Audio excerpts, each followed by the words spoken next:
តើមុនចាប់ដើម1 2 3សិក្ខាបទ11បាណាតិបាតាវេរមណីចេតនាជាហេតុវិចា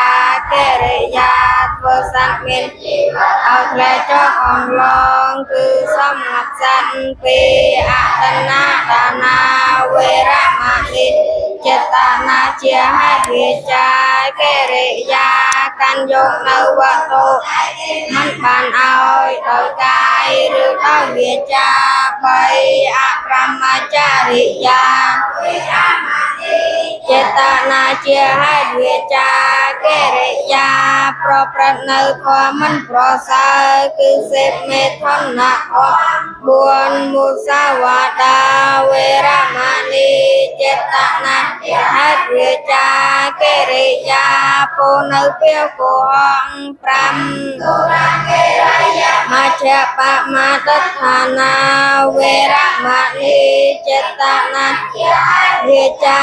ហេតុជាទីតាំងនៃសេចក្តីប្រមាទគឺ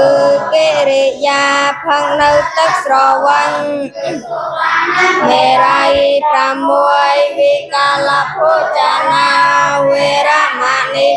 ចេតនាជាហេតុវាចាកិរិយាបរិភោគនៅពុទ្ធនេះអាហារក្នុងការខោ7ណាចាពីតវៈវិសុកាទេសនាវេរមណីចេតនាជាហេតុវាចាកិរិយារំនឹងជ្រៀងនឹងកគុំនឹងមើលនៅបែបផ្សេងដល់កុសលធម៌8មាលាកន្ថាវិលេបនថារណមណ្ឌនៈសនតានាវេរមណីចេតនាវិចាកិរិយាត្រង់នឹងប្រដាប់ទឹកតែងសិក្សារាងកាយនឹងគ្រឿងរអូមនឹងគ្រឿងលាបផ្សេង9ឧចាសយាណាមហាសយាណាវេរមណីចេតនាជាហេតុវិចាកិរិយានៃគ្រឹះអង្គុយលើទីសេនាប្រមាណនឹងទីសេនាសានៈដល់ប្រសើរ10ចេតរូបារចិត្តវិកហណាវេរមណីចេតនាជាហេតុវិចាកិរិយាទទួលកាន់យកនៅមាននឹងប្រាក់ដល់ខ្លួនឯងឬប្រើគេហើយស្រែកអរចំពោះមានប្រាក់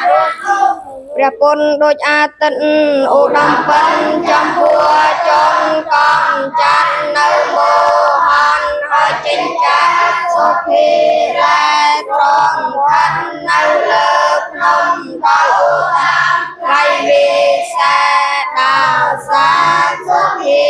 រ៉ែឲ្យភ្លឺចេះក្នុងលោកកា